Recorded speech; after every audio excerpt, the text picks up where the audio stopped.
নমস্কার বন্ধুরা, আমরা এখন মথুরা থেকে হরিদ্বারের উদ্দেশ্যে রওনা হলাম। আমরা এখানে ট্রেনে লাঞ্চ করে নিয়েছি এবং ঠিক সন্ধেবেলায় পৌঁছে গেলাম আমরা হরিদ্বারের স্টেশনে আমরা চলে এসেছি। এখান থেকে অটো করে চলে যাব আমরা হোটেলে। 20 টাকা করে পার হেড অটো ভাড়া লেগেছে। আর দেখো হোটেলটা কি সুন্দর। হোটেলটা হচ্ছে ত্রিশূল হোটেল। এখানে আমি ফোন নাম্বার তোমাদের ডেসক্রিপশানে দিয়ে দিচ্ছি, আর এখানেও আমি মেনশন করে দিচ্ছি। ডবল বেডরুম এখানে 1000 টাকা করে আমরা পেয়েছি। বন্ধুরা, ভিডিওটি ভালো লাগলে লাইক কমেন্ট ও শেয়ার করো, আর সাবস্ক্রাইব করে বেল আইকন প্রেস করে পাশে আমার বন্ধু হয়ে থেকো। বন্ধুরা, আমি এরকম অনেক জায়গায় ঘুরতে যাই, আর সেগুলি তোমাদের সাথে আমি শেয়ার করি, যাতে ঘুরতে গেলে কি কি ব্যাপারে তোমাদের সবসময় সাবধানতা অবলম্বন করা উচিত এবং কোথায় গেলে তোমরা একটু ভালো থাকবে সেটাই তোমাদের সাথে আমি শেয়ার করি। একটা চেয়ার টেবিল রয়েছে, তার সঙ্গে একটা কেটেল, এবং বাথরুমটাও বেশ সুন্দর। তো রাত হয়ে গেছিলো বলে আমরা সবাই খাওয়া দাওয়া করে নিলাম তাড়াতাড়ি। খাওয়া দাওয়া করে সবাই রেস্ট নিল, আর আমরা চলে গেলাম একটু গঙ্গার ঘাটে। মানে এখানে একটা গঙ্গার ঘাটে হোটেল আছে শান্তিকুঞ্জ। তো তার মধ্যে দিয়ে গঙ্গাটা প্রবাহিত হয়। তো আমাদের টার্গেটই ছিল যে এখানে যাব, তাই সন্ধেবেলা না গিয়ে একবারে রাত্রেবেলা সমস্ত কিছু কাজ কমপ্লিট করে তারপর আমরা গঙ্গার ঘাটে উপস্থিত হলাম। বিশ্বাস করো, মনটা না মানে কি বলবো, পরিপূর্ণ হয়ে গেল আনন্দে। এত সুন্দর লাগছিল। তো সবটাই তোমাদের সাথে আমি শেয়ার করছি। দেখো কি সুন্দর মা গঙ্গা এখানে বয়ে যাচ্ছে। জয় মা। দিন আমরা গাড়িতে করে চলে গেলাম ঋষিকেশের উদ্দেশ্যে সাইট সিন করব বলে। আর এখানে আমাদের গাড়িতে লেগেছিল 6000 টাকা করে। তো দেখো যাওয়ার পথে দৃশ্যগুলো এত সুন্দর, এত ভালো লাগছিল। মানে পাহাড় আস্তে আস্তে করে পাহাড়ের একটু খাঁজে খাঁজে উঠছে, তো সেটা ভীষণ ভালো লাগছিল। বাঁক যেভাবে নিচ্ছে, ঠিক পাহাড় নয়, পাহাড়ের এটা পাদদেশ, কিন্তু তবুও কিছুটা পাহাড়ের অংশ তো এখানে থেকেই যায়। তো দেখো কি সুন্দর রাস্তাগুলো, এত সুন্দর সাজিয়েছে যে খুব ভালো লাগছে, মনটা বেশ ভরে ভরে উঠছে। তো দেখো এইভাবেই আস্তে আস্তে করে আমাদের গাড়ি এগিয়ে যাচ্ছে সামনের দিকে। বেশ কিছুটা যাওয়ার পর আমাদের গাড়ি আর গেল না, এখান থেকে আমাদের অটো নিয়ে যেতে হবে। অটো সার্ভিসটা এখানে খুব ভালো, এবং আমরা যেই যে জায়গাগুলো দেখতে যাচ্ছি সেখানে একমাত্র অটোই যাবে, এখানে গাড়ি যাবে না। তাই আমরা অটোতে উঠে বসলাম। আর এখানে পার হেড 100 টাকা করে নিয়েছিল। তো আমরা এই অটোতে করে চললাম বিভিন্ন জায়গা দর্শন করতে। তো প্রথমেই আমরা গেলাম দেখো একটা মন্দিরে। এত সুন্দর রাস্তাঘাটগুলো না, যে তোমাদের প্রত্যেকটা মুহূর্ত আমি মনে হচ্ছে শেয়ার করি। তো এখানে রাস্তাঘাট দেখতে দেখতে এখান থেকেই নাকি কেদার যাত্রা ট্রেন যাত্রা শুরু হবে ভবিষ্যতে, এখন না। তো দেখো কথা বলতে বলতে আমরা চলে এলাম মন্দিরে। এত নিট অ্যান্ড ক্লিন মন্দিরটা, এবং সাদা ও লাল ও কালোর কম্বিনেশনে ভীষণ ভীষণ সুন্দর লাগছিল। এখানে বদ্রীনাথজির মন্দির, তো সেখানে ফোন অ্যালাউড নয়, তাই আমি ফোন ভেতরে নিয়ে যেতে পারলাম না। আর এখানে একটা মহাদেবের মন্দির আছে, সেটা ভীষণ সুন্দর এবং একদম সিঁড়ি দিয়ে বেশ খানিকটা নিচে। আর ওপরে একটা গণেশ ঠাকুরের মন্দির। তো এখানে মহাদেবের মাথায় আমি একটু জল ঢাললাম। ত্র্যম্বকম যজামহে সুগন্ধিম পুষ্টিবর্ধনম উর্বারুকমিব বন্ধনান মৃত্যুর্মুক্ষমামৃতাৎ। তো দেখো এখানে এত সুন্দর, এত ভালো লাগলো, এবং প্রত্যেকে এত কোঅপারেট যে সবাই আমাকে লোটা জোগাড় করে দিল, আর তাই দিয়ে মহাদেবের মাথায় আমি জল ঢাললাম। দেখো মন্দিরটা কি সুন্দর, আর চারিদিকে প্রকৃতিটাও ভীষণ সুন্দর। লাল কার্পেট মোড়া আছে, আর তার মধ্যে সবুজ আর কালো এবং সাদার কম্বিনেশন। তো এরপরে আমরা চলে গেলাম ঋষিকেশ গঙ্গার ঘাটে। আহা কি সুন্দর মা গঙ্গা বয়ে চলেছে। এখান থেকে এক পার থেকে অপর পারে কিন্তু অনায়াসে যাওয়া যায়, কিন্তু এত ঠান্ডা।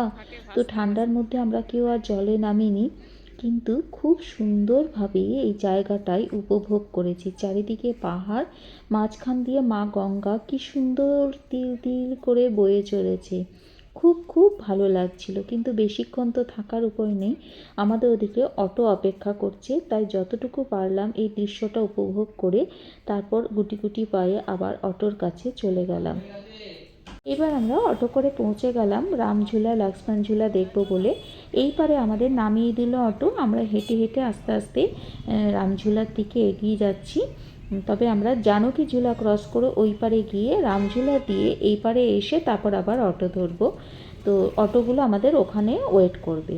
তো আমরা জানকী ঝুলা দিয়ে আস্তে আস্তে করে এগিয়ে যাচ্ছি। এখানে আমাদের সাথে একজন গাইড ছিল, গাইড এটা বলে দিল যে এটা লক্ষ্মণ ঝুলাটা তো এখন তৈরি হচ্ছে, মানে নষ্ট হয়ে গেছে, সেটা তৈরি হচ্ছে, এখন এটাকে জানকী ঝুলা বলা হয়। তো এই জানকী ঝুলার ওপর দিয়ে আমরা আস্তে আস্তে এগোচ্ছি, এটা সবে তৈরি হয়েছে। আর এখানে হনুমানজির প্রতিকৃতিটা এত সুন্দর লাগলো, এত বিশাল, এবং মাঝখানে রাম সীতা, মানে চারিদিকে আধ্যাত্মিক পরিবেশের সুন্দর চিত্র। দেখো এখানে আনারসগুলো এত সুন্দর কাটিং করে রাখা আছে, বেশ ভালো লাগছিল দেখতে। আর এখানে একজন মহারাজজি জয় শ্রীরাম লিখছে, তো আমি জিজ্ঞেস করলাম যে আপনি কি করছেন, তখন বলছে আর কি আছে রাম ছাড়া, রামের কথাই স্মরণ করছি। তো খুব ভালো লাগলো। আবার দেখো এই জায়গাটা চলে এলাম ঋষিকেশে, এখানে মা গঙ্গাকে দর্শন করে আমরা ভেতরে একটা আশ্রমের দিকে আস্তে আস্তে এগিয়ে চললাম। এই আশ্রমটা চারিদিকে সুন্দর দৃশ্য, মনোরম দৃশ্য উপভোগ করলাম, আর বিভিন্ন প্রতিকৃতি এখানে সুন্দর করে সাজানো রয়েছে। এখানে স্বামী বিবেকানন্দ কি সুন্দর প্রতিকৃতির মধ্যে রয়েছে, আর ছবিগুলো অপূর্ব সুন্দর। এই ছবিগুলো দেখতে দেখতে আস্তে আস্তে আমরা এগিয়ে গেলাম। আর চারিদিকটা এত নিট অ্যান্ড ক্লিন না, খুবই ভালো লাগছিল। বিভিন্ন মূর্তিও এত সুন্দরভাবে রক্ষণাবেক্ষণ করা হচ্ছে যে খুব ভালো লাগছিল। এখানে শঙ্করাচার্যের মূর্তি এবং বিভিন্ন মনীষীদের মূর্তিও সুন্দরভাবে রাখা হয়েছে, এবং কাচের মধ্যে অপূর্ব লাগছিল সেই সব দর্শন করতে। এইসব দর্শন করতে করতে আমরা মেন মন্দিরের দিকে আস্তে আস্তে এগিয়ে গেলাম। এখানে রাধাকৃষ্ণের মূর্তি সুন্দরভাবে আছে, কিন্তু চারিদিকে কাঁচ দিয়ে ঘেরা। আর এই গাছটা দেখছো, এই গাছে গণেশজির সুরটা ভালো করে লক্ষ্য করছো। আর এখানে কিছু পাথর আছে, সেই পাথর দিয়ে পরপর একতলা, দোতলা, তিনতলা, চারতলা নিজের মতো বাড়ি তৈরি করছে। আমরা বেশ শুনে হাসলাম। তারপরে এখানে নব অবতার আছে। আর গাছটা দেখো কি সুন্দর না, গাছটা প্রাকৃতিক উপায়ে গণেশের সৃষ্টি, কি অদ্ভুত সুন্দর। আর এখানে সব অবতারের মূর্তি আছে, আর এখানে যজ্ঞ করা হয়, সেই যজ্ঞের কুণ্ড আছে। কল্কি অবতারকেও এখানে দেখানো হচ্ছে। তো এগুলো দেখতে দেখতে আস্তে আস্তে আমরা এগিয়ে গেলাম, এবং এই আশ্রমে কারা কারা এসেছিল সেটাও আমাদের এখানে যে গাইড ছিল সে আমাদের বলে দিচ্ছিল, দেবভূমিতে কে কে কীভাবে এসেছিলো। সত্যি দেবভূমির মধ্যে এখনও দাঁড়িয়ে আছি, কী যে ফিলিংস হচ্ছে ঠিক বলে বোঝানো যাবে না। আরেকটু এগিয়ে গেলাম এবং এখানে দেখলাম একটা সুন্দর মন্দির, আর অদ্ভুত সুন্দরভাবে ওরা মন্ত্র উচ্চারণ করছে, খুব ভালো লাগলো দেখে। তারপর আরেকটা আমরা আশ্রমে এলাম, এটা হচ্ছে গীতার সমস্ত শ্লোক এখানে মানে জায়গায় জায়গায় সুন্দরভাবে লেখা আছে। আর এই গাছগুলো হচ্ছে আমলকি গাছ এবং রুদ্রাক্ষের গাছ। তো সেগুলো দেখতে দেখতে আস্তে আস্তে আমরা এগিয়ে গেলাম। কি সুন্দরভাবে শ্লোক, প্রত্যেকটা জায়গায় এত সুন্দরভাবে লেখা আছে, খুব ভালো লাগছিল। তো দেখতে দেখতে আমরা আস্তে আস্তে বাইরের দরজার দিকে বেরিয়ে এলাম। এসে এইভাবে যাচ্ছি, এখানেও সুন্দরভাবে গাছের রক্ষণাবেক্ষণ করা হচ্ছে এবং গাছগুলো খুব ভালোও লাগছিল। তারপর একটা মন্দিরে এলাম, মন্দিরে এসে এখানে প্রণাম করে আস্তে আস্তে আমরা বেরিয়ে এলাম। বেরিয়ে আসার পর দেখো এই সব জায়গাগুলো মানে মন্দিরের চারিদিকটা। তারপরে আমরা গঙ্গার দিকে এগিয়ে গেলাম, মা গঙ্গাকে প্রণাম করতে করতে আর দৃশ্যগুলো প্রত্যেকটা মুহূর্তে অনুভব করতে করতে আস্তে আস্তে এগিয়ে গেলাম। প্রথমে যে গঙ্গার দিকে ছিলাম, তারপরে এই গঙ্গার অনেক ডেপথ আছে এখানে। আর দেখো এই ফলগুলো এখানকার লোকাল ফল, খুব সুন্দর। সবাই বিক্রি করছিল, কিন্তু আমি খাইনি, আমাদের গ্রুপে একজন খেয়েছিল। আর আমরা আস্তে আস্তে চলে এলাম রামঝুলার কাছে। এইবার রামঝুলা দিয়ে আমরা ওই পারে চলে যাব, বললাম না অটো আমাদের ওই পারে অপেক্ষা করছে, রামঝুলা দিয়ে যাব, তারপর অটো তুলবো। দেখো কি অদ্ভুত সুন্দর, মানে এখানে এখনও চললে না ব্রিজটা দোলে, মানে ও নিচে কোনো তো যোগাযোগ নেই, ওপর থেকে টানা আছে। তো এখনও মনে হচ্ছে যেন কোনো ছোট্ট সেতু বা সাঁকোর ওপর দিয়ে যাচ্ছে, অদ্ভুত সুন্দর লাগছিল। আর চারিদিকে হনুমানজিরা আমাদেরকে এখনও তাকিয়ে আছে হাত থেকে কী নেবে। অতি সাবধানে ক্যামেরা দিয়ে একটু গঙ্গা মায়ের ছবি তুললাম। তো দেখো এইভাবে আমি আস্তে আস্তে রামঝুলা দিয়ে এই পারে চলে এলাম। আর রামঝুলার থেকে আসার পরে এইভাবে দেখো কি সুন্দর এখানে লেখা আছে। আবার মা গঙ্গাকে দর্শন করতে করতে আমরা আস্তে আস্তে এগিয়ে চললাম অটোর দিকে। তো সত্যি অদ্ভুত সুন্দর এই দৃশ্য, যেন আর মানে চোখ থেকে সরে না, এত ভালো লাগছিল। তারপরে দেবভূমিতে মহাদেবের দেখো কি সুন্দর এখানে ছবিটা। তারপরে এখানে আমাদের জন্য অটো অপেক্ষা করছিল, আমরা অটোতে উঠে গেলাম। অটোতে উঠে যাওয়ার পরে অটো আমাদের আস্তে আস্তে এখান থেকে নিয়ে চললো। এবারে অটো ছেড়ে আমরা গাড়িতে উঠে গেলাম। উঠে গিয়ে আমরা আস্তে আস্তে নেমে চলে এলাম ঋষিকেশ থেকে। আর এখানে দেখো একটা সুন্দর মূর্তি দেখলাম, রাস্তার মাঝখানে খুব সুন্দর মন্দির। তো সেখানে আমরা নেমে কিছুটা দর্শন করলাম আর তোমাদের জন্য কিছুটা দর্শন তুলে ধরলাম। দেখো কি সুন্দর এখানে পর্বতের মধ্যে বিভিন্ন দেবদেবীর ছবি আঁকা, খুব ভালো লাগছিল। তারপর আমরা চলে এলাম ভারত মাতা মন্দিরে। এখানে আমরা লাঞ্চ করলাম। লাঞ্চ করার পর মন্দিরের ভেতরে আমরা প্রবেশ করলাম আস্তে আস্তে। চারিদিকটা খুব সুন্দর, কত তলা বলো, এখানে 7 তলা বিল্ডিং। প্রথমেই আমরা এখানে ঢুকে দর্শন করলাম। দর্শন করার পরে আমরা চলে গেলাম টিকিট কাউন্টারে। টিকিট কাউন্টারে এখানে 5 টাকা করে আমরা একটা টিকিট কাটলাম, যাতে করে আমরা লিফটে উঠে একদম ওপরের তলায় চলে গেলাম। তাহলে আমাদের একবারই নামতে হবে, বারবার আমরা সিঁড়ি দিয়ে একবার উঠবো একবার নামবো সেটা না করে লিফট করে একবারে ওপরের তলায় চলে গেলাম। সেখান থেকে দেখতে দেখতে আমরা নিচের দিকে নামতে থাকলাম। খুব সুন্দর লেগেছে জানো তো এই মন্দিরটা। আর দেখো দূর থেকে কি সুন্দর লাগছে শহরটাকে। প্রত্যেকটা জায়গায় যেন ভগবানের লীলা খেলা চলছে। এক এক সময় ভাবি এই দেবভূমিতে যারা থাকে তারা কত ভাগ্যবান। প্রত্যেকটা মুহূর্তে এখানে সুন্দর সুন্দর দৃশ্য অনুভব করে। ভগবানের ছায়া এখানে যেন প্রত্যেকটা জায়গায় কণাতে কণাতে রয়েছে। দেখো এক একটা ফ্লোরে এক এক রকমভাবে সুন্দর করে সাজানো।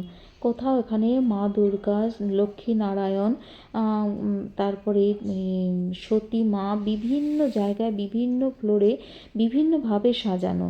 তারপরে আবার সিঁড়ি দিয়ে নিচে নেমে এলাম। তারপরে এই ফ্লোরে এলাম। এই ফ্লোরে এসে আবার বিভিন্ন মনীষীদের দর্শন করলাম। এখানে যেমন শ্রী রামকৃষ্ণের বিগ্রহ আছে, তেমনি বামাখ্যাপারও আছে। আবার এখানে স্বামী বিবেকানন্দ, চৈতন্য মহাপ্রভু, সীতা মা, সমস্ত মানে কি বলবো মনীষীদের এখানে সুন্দরভাবে মানে বিগ্রহগুলো ডিসপ্লে করা আছে। তার নিচে আবার এইভাবে আছে। এইভাবে দেখতে দেখতে আমরা বাইরে চলে এলাম। ভারত মাতা মন্দির দেখার পর আবার আমরা গাড়িতে উঠে বসলাম। নেক্সট আমাদের যাবো একবারে হরিদ্বারে। তো হরিদ্বার আমরা প্রায় পৌঁছে গেছি। সেতুর ওপর দিয়ে এখানে আসার পরে আমরা চললাম গঙ্গা আরতি দেখব বলে। গঙ্গা আরতির জন্য পুরো চারিদিকটা রেডি হয়ে আছে। দেখো দূর থেকে দেখা যাচ্ছে কি সুন্দর আলোয় সেজে উঠেছে। তো আমরা চলে গেলাম গঙ্গার পাড়ে, একটা জায়গায় বসে পড়লাম মা গঙ্গাকে প্রণাম করে। আর এখানে প্রত্যেকে সুন্দর করে বসে আছে মা গঙ্গার আরতি দেখার জন্য। কী যে ভালো লাগছে না, মানে একটা স্বর্গীয় অনুভূতি যেন। সব কিছু তো ভাষায় প্রকাশ করা যায় না, অদ্ভুত লাগছে। বিশ্বাস করো মনে হচ্ছে অন্য কোথাও অন্য কোনো জায়গায় বোধহয় চলে গেছি। মানে নিজের মধ্যে নিজেকে যেন আর খুঁজে পাচ্ছিলাম না, এত ভালো লাগছিল। অপূর্ব সুন্দর একটা অনুভূতি নিয়ে বেরিয়ে এলাম একটু চা খাবো বলে। ও মা দেখি সেখানে ভান্ডারা দিচ্ছে। তো কি সুন্দর সবাই ভান্ডারা নিচ্ছে, দেখে ভালো লাগলো। ওদের দিকে তাকিয়ে থাকলাম, কি সুন্দরভাবে গরম গরম খাবার ওরা নিচ্ছে হাত পেতে। আর আমি 1 কাপ চা খেয়ে হোটেলে ফিরে এলাম। নেক্সট দিন আমরা যাব মসৌরি।